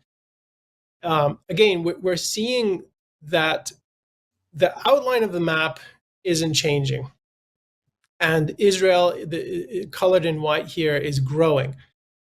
And it's, again, it's not, this is not representative of population, this is sovereignty. And this is the toggling back and forth between those two is important, because what is actually true of the green is that it's very densely populated, and it's in both cases, whereas the white is not so. And so it's important to see that continual equivocation within the map. And I think the point you raised about what kind of state would you build, I agree, that's fundamental here. And that, to me, is why this isn't ultimately a land question. It's a question of what you would do with the land politically. What kind of society would you build? And we've seen the kind of societies the Palestinian cause has tried to build. And it's certainly not an ethnic or racial issue. I think it's important to just amplify your point on that. That's not at all how I think about this. I think it's a mistake to view it that way. And I think even though the participants on both sides often do view themselves in those terms, it's a mistake. I think it's not the right way to see it. And I think what we should do is talk about the final map. Or I think that there is one more panel, right? Before we go to the one last comment on this map, one last comment. At least we could say at that point, are the areas with the green, are they good neighbors to Israel? And the answer is, of course, no. The green areas are the grounds from which Fedayeen, these were so-called freedom fighters, they were starting raids, they were engaged in raids against Israel, raids that looked a lot like the monstrosities we saw on the 7th of October, which means raids to random Israeli communities, to random kibbutzes here and there, and then followed by massacres and murder and terrorizing the population. So keep this in mind as we go to the next map. So the next map is the aftermath of the Six-Day War of 1967. And of course, there's something here which is missing. And this is that first of all, in 1967, the Egyptian armies and from the north, the Syrian army are creating a circle around Israel. And also it's expected that Jordan might enter also the upcoming war. So Israel engages in a preemptive strike, it destroys the Egyptian air force, and then it beats both Egypt and Syria and Jordan. Jordan enters the war, although Israel pleads with Jordan, don't enter the war. So what is missing from this map is that, first of all, after 1967, all this area is white, all this area is occupied by Israel, and also more area on the south, the Sinai Desert, is occupied by Israel. Now, let us pause here for a second because this is very important. How did Israel end up occupying the West Bank and Gaza and the Golan Heights? Again, this supposedly legal occupation is key in the narrative of the Palestinians. So why did Israel end up occupying these territories? Remember, in 1967, Israel is fighting a defensive war. The Arab states, Egypt and Syria, were ready to attack Israel. There is very little doubt about that. Also, these areas, the West Bank and Gaza, but also the Golan Heights, were used as points of attack by the Arab countries against Israel. So it was a very important security concern for Israel. And remember, Israel pleaded with Jordan, do not enter the war. So if Jordan had not entered the war, the West Bank would not be occupied territories. If Egypt had not planned to attack Israel, the Gaza would not be an occupied territory, and if Syria had an attack, the Golan Heights would not have been occupied territories. So Israel had the right to keep these pieces of land.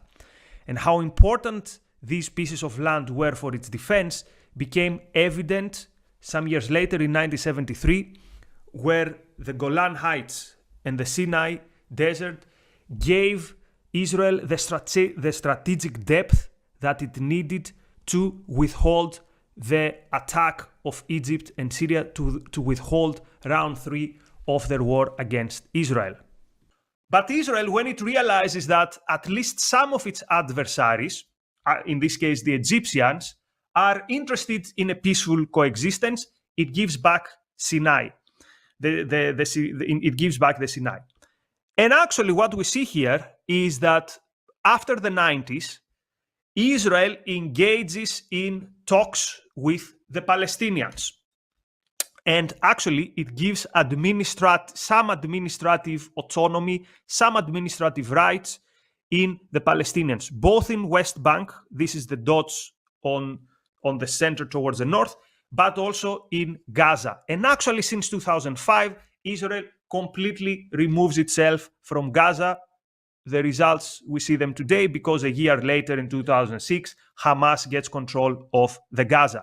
And also something important, around that time, there are 2 offers to the Palestinians for a 2-state solution. One offer by Clinton and Ehud Barak around the Camp David, and another in 2008.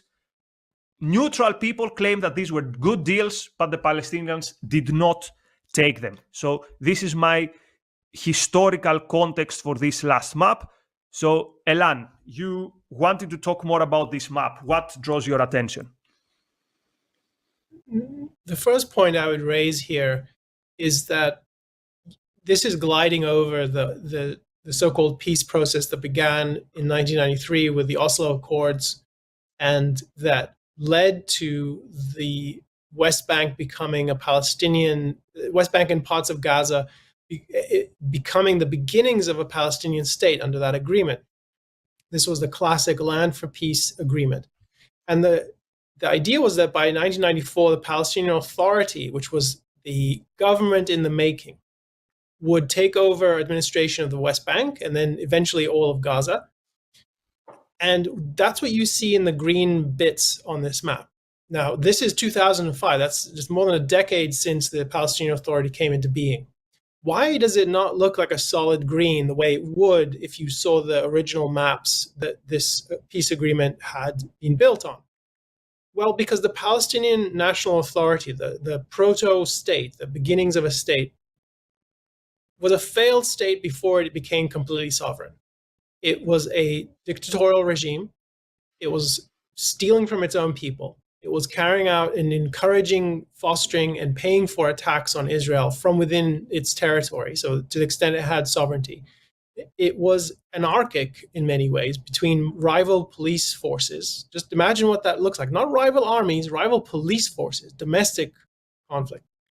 So the West Bank that is taken over by the Palestinian Authority from 1994 onward is a catastrophic failed state, basically. Before it's even born, it's failed. And that is partly what Israel does in response to that. Is it starts clawing back authority. It starts bringing back its military. It starts to collaborate to make sure that it doesn't completely implode and become a worse threat than it already is. So the reason the Palestinian Authority isn't a solid green on this map is because it was not interested in becoming a state. It was interested in exploiting its own people and waging war on Israel. Now flip over to, so it's interesting, this is 2005, because as you pointed out, in 2005, Israel decided, forget Land for Peace. We're done with that. We tried that for a decade. It wasn't really a promising strategy because they did that with Egypt and that sort of worked. Egypt entered into a cold peace with Israel. They did Land for Peace with parts of where they were on the border with Lebanon. Not a great arrangement. And they did it with the Palestinians. Catastrophic, right? So what happens in 2005, the Israeli government says, forget it. We're going to remove every last person, every last soldier who is in the Gaza Strip.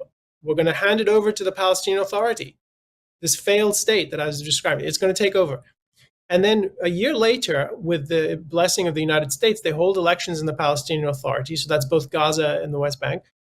And this is when Hamas wins by a landslide. And now the Palestinian Authority and Hamas have a civil war, literally a civil war in Gaza. And it was brutal. And if you think you know brutal, you need to go read about what they were doing to each other in the streets of Gaza, the street fighting and the horrific conduct. The outcome of that is Hamas wins the Gaza Strip. So one way to look at this is the green is so fragmented. There's no land connection between the two. How would they ever build a state? That's part of what this map is trying to tell you. Look at how Israel's thwarted the Palestinian statehood. I think the truth is Israel made sacrificial steps towards enabling a Palestinian state. It blew up in its face.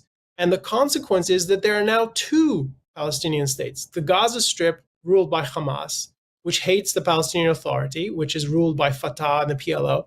So in effect, the Palestinians have more quasi-sovereignty than they ever did. Now, it's awful. No one, I think, would want to live there. No one would choose to emigrate there because it's such a terrible political environment. It's such a hostile environment for people who want to be free and produce.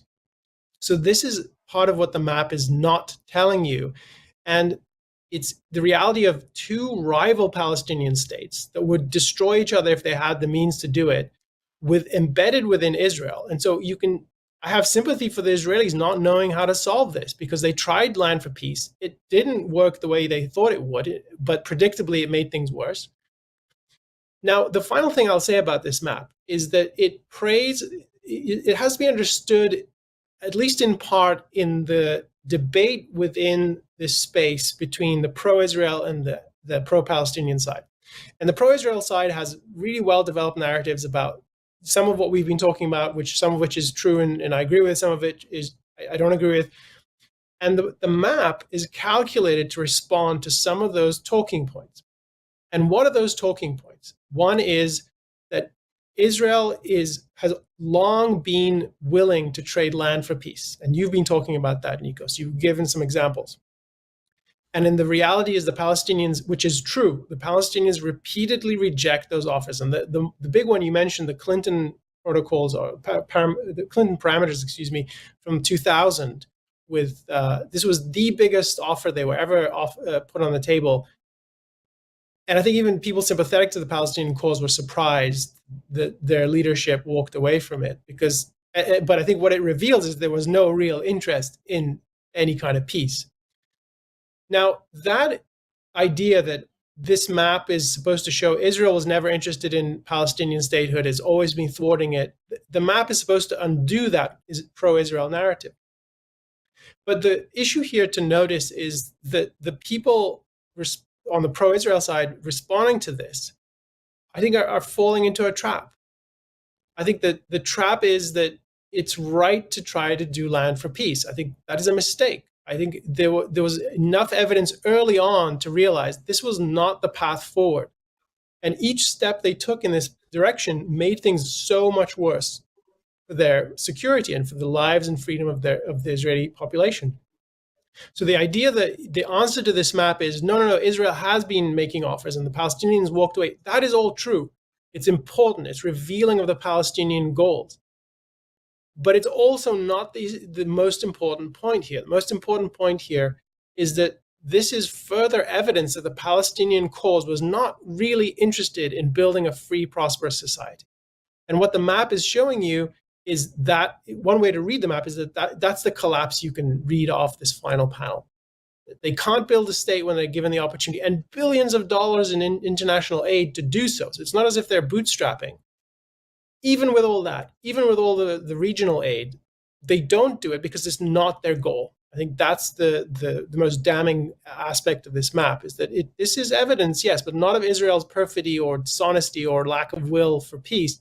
It's the evidence of the Palestinian cause and its view that there is no strip of land that you could legitimately call Israel, that they want it all, and they want no one else living there who is not a faithful Muslim. That's basically the Hamas view, and that has to hold for eternity. So the river to the sea, the chanting you hear in the streets in Europe and North America and on campuses, that's an echo of the Hamas charter that tells you that the land of Palestine is forever in Allah's path. You can never take it away from it, and nothing but Allah's way on that land is legitimate. So to me, that's the real story that needs to be understood, and that's what this map is trying to prevent you from understanding by ripping this whole issue out of an important philosophic context. One last comment for the land for peace thing. After 1967, after the military triumph of Israel, we have the historically perhaps unprecedented fact that the winner of a war is chasing diplomatically the losers of the war, saying, hey, come and make peace. Let's come and have peace. And what is the reaction of the Arabs? The three no's in the infamous now Khartoum summit, where the Arab states gather and they say, no peace, no negotiation, no recognition with Israel. So hopefully we've given you some context about these maps. Again, these maps is the propaganda meme that never dies. I first saw it in the early 2000s, in the first years of internet becoming more widespread, and I still see it almost every day on Twitter. Anyway, hopefully we're going to have more episodes shedding light to more aspects of the conflict, of the Arab-Israeli conflict, again, hopefully from a principled and from a philosophical point of view. Many thanks to our viewers. Thank you, Elan.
Proud part of the diaspora. We ain't gon' play the victim. They get mad every time we're standing up. I'm proud of my people, what we accomplished. You're crazy if you think some rocket barrages will stop us. Look through our history and we've been through it all. Made it through slavery and a Holocaust and still standing tall. At the Kotel Western Wall, saying the Shema, meditating on all the populations to whom this song is dedicated. 6 Jewish families that resided in Khartoum. My Iraqi brothers and sisters survived the Farhud. The ones who came in 56 from Israel, now we're thriving. Garim Berushalayim. וגם בחיפה, הגולן ותל אביב, באר שבע בהנגב ואלה בדסי. אתה יודע שלא שכחתי האתיופים שעשו את הכל, מה אתם אומרים שהם לא יכולים? I'm a proud part of the diaspora. In my heart I hold Jerusalem and Africa. Kicked aside of our land and started gassing us till we put our foot down cause we had enough. Check out the flag that I'm waving. 2 blue stripes and a huge star of David. Check out the flag that I'm waving. Shooting rockets, but you never gon' take it. Here I'm talking about the Jews will not replace us on college campuses that been trying to erase us. And all that BDS campaigning, we've dealt with worse problems and racist associations of students all acting stupid and thinking they're making differences, picking and choosing truths and not knowing what real resistance is. Say you value social justice, are you kidding us? What the hell gives you the right to tell me who's indigenous? You don't have it, you just assume the privilege of looking at other people and telling them what their image is. You want the image to fit your twisted narrative, but your divide and conquer tactics ain't scaring this diaspora, of which I'm a proud part. I got blue and white in my veins running through my heart. And they get mad when we're surviving. The truth is, the only way they like a Jew is if they're dying. So I'ma say this by the candlelight. Take a moment and remember the fallen for their sacrifice. Never again, never forget, they wanted us dead. We rose from the ashes instead. מלמדים ההיסטוריה מדור לדור. לא יהיה לנו עתיד אם לא נזכור. We wouldn't have a future if we didn't have a past. So every day we gotta take a minute and honor those who passed. Then wake up determined, cause we're returning to the ways that they tried to erase, that we're preserving. Scattered in the wind in diaspora conditions, still maintain connection to our traditions. From Morocco to Havana to Yemen, living in Aden, Ciudad de Mexico, Buenos Aires, we're all one nation. Through all of the oppression that they threaten, trying to shatter us, I'm still a proud part of the diaspora. I'm a proud part of the diaspora. In my heart I hold Jerusalem in Africa. Kicked us out of our land and started gassing us, till we put our foot down cause we had enough. Check out the flag that I'm waving, 2 blue stripes and a huge star of David. Check out the flag that I'm waving, keep shooting rockets but you never gon' take it.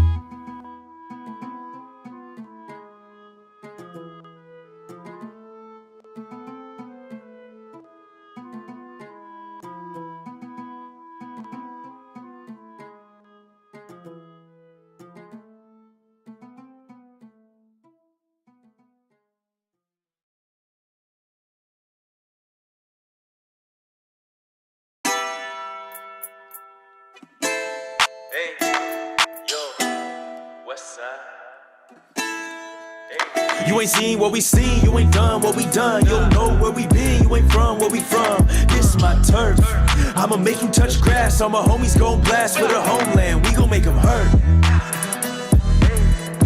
For the homeland, we gon' put them in the dirt. For the homeland, we gon' put in work.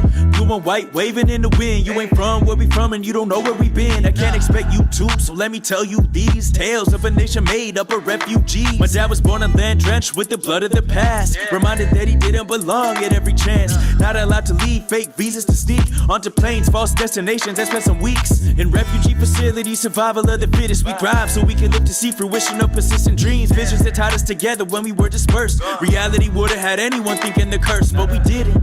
Cause my people built different, it's resilience that kept us from seeing ourselves as victims. It was written from the beginning that we were stiff-necked. You still don't get it, and I don't know what to expect. You ain't seen what we seen, you ain't done what we done. You don't know where we been, you ain't from where we from. This my turf, I'ma make you touch grass. All my homies gon' blast for the homeland, we gon' make them hurt.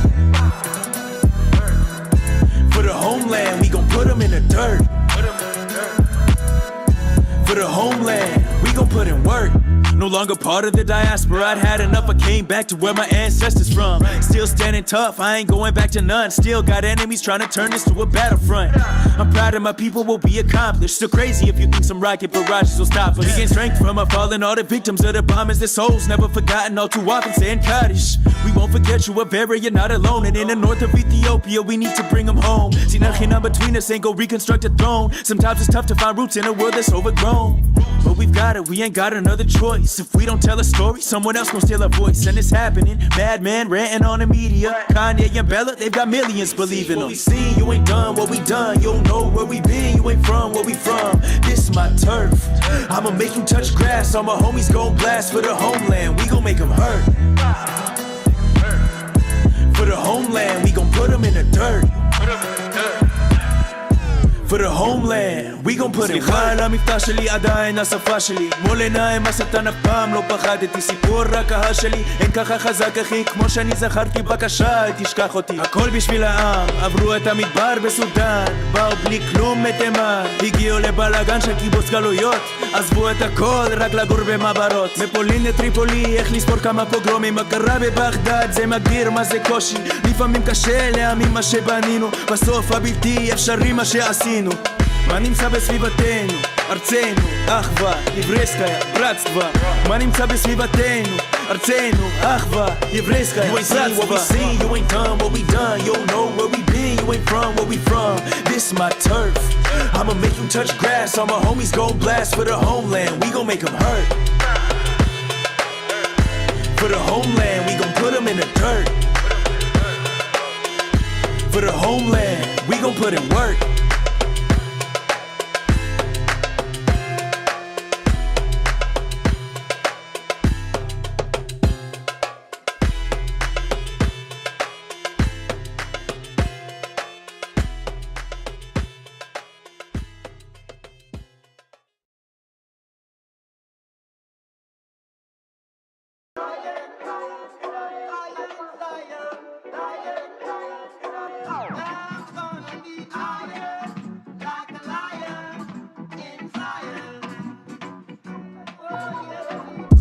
Dear mama, I'm fulfilling my promise. I haven't gotten over my trauma. Keep on trying to hide it, but I can't, let's be honest.